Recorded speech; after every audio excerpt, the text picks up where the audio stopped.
নমস্কার বন্ধুরা, মিতালির রান্নাঘরের আজকের একটা জলখাবারের রেসিপি নিয়ে হাজির হয়েছি, স্যান্ডউইচ। বন্ধুরা, প্রথমে আমি এখানে একটা ডিম সেদ্ধ করে নিয়েছি। সেই ডিমটা এইভাবে আমি চামচের সাহায্যে চেপে নেব,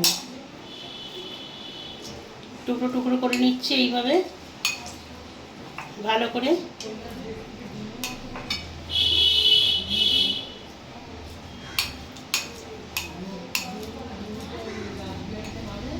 এবার আমি এর মধ্যে আগে থেকে শসা কেটে রেখেছি, শসাগুলো দিয়ে দিলাম,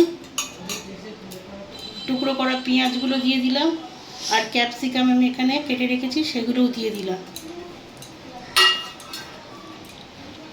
আমি মেয়োনিজ সস আগেই বানিয়ে রেখেছিলাম, সেটা আমি আমার ডেসক্রিপশান বক্সে দিয়ে দেবো। সেটা আমি 1 চামচ এর মধ্যে দিয়ে দিলাম, 1.5 চামচের মতো। এবার আমি এর মধ্যে সামান্য পরিমাণে মরিচ গুঁড়ো দিয়ে দিলাম, স্বাদ মতো লবণ দিয়ে দিলাম, আর একটা পাতিলেবুর অর্ধেক কেটে রেখেছি সেটা আমি এর মধ্যে চেপে রস দিয়ে দিলাম।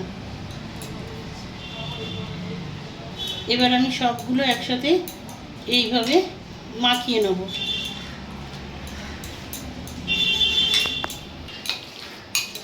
বন্ধুরা, আমি এইভাবে উপকরণগুলো মাখিয়ে নিলাম। এবার আমি একটা পাউরুটির মধ্যে একটু মেয়োনিজ এইভাবে দিয়ে দেবো।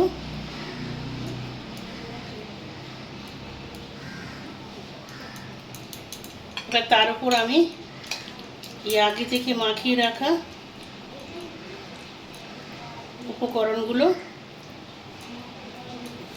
এইভাবে লাগিয়ে আর একটা পাউরুটি চাপা দিয়ে দেবো। এবার আমি এটাকে একটা ছুরির সাহায্যে এইভাবে কেটে নেব। আমি আর একটা পাউরুটির মধ্যে এইভাবে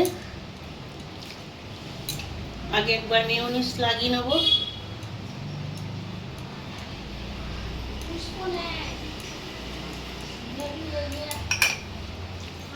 তারপর আবার মাখিয়ে রাখা উপকরণগুলো এইভাবে পাউরুটির মধ্যে সেট করে দিয়ে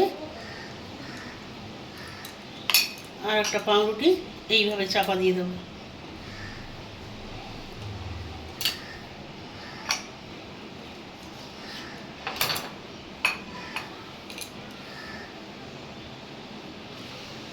বন্ধুরা, আমার স্যান্ডউইচ রেডি হয়ে গেল। আমার রেসিপিটা ভালো লাগলে অবশ্যই লাইক, কমেন্ট, শেয়ার করবেন এবং ইউটিউব চ্যানেলে একটা সাবস্ক্রাইব করে দেবেন, আর ফেসবুক থেকে দেখলে একটা ফলো করে দেবেন।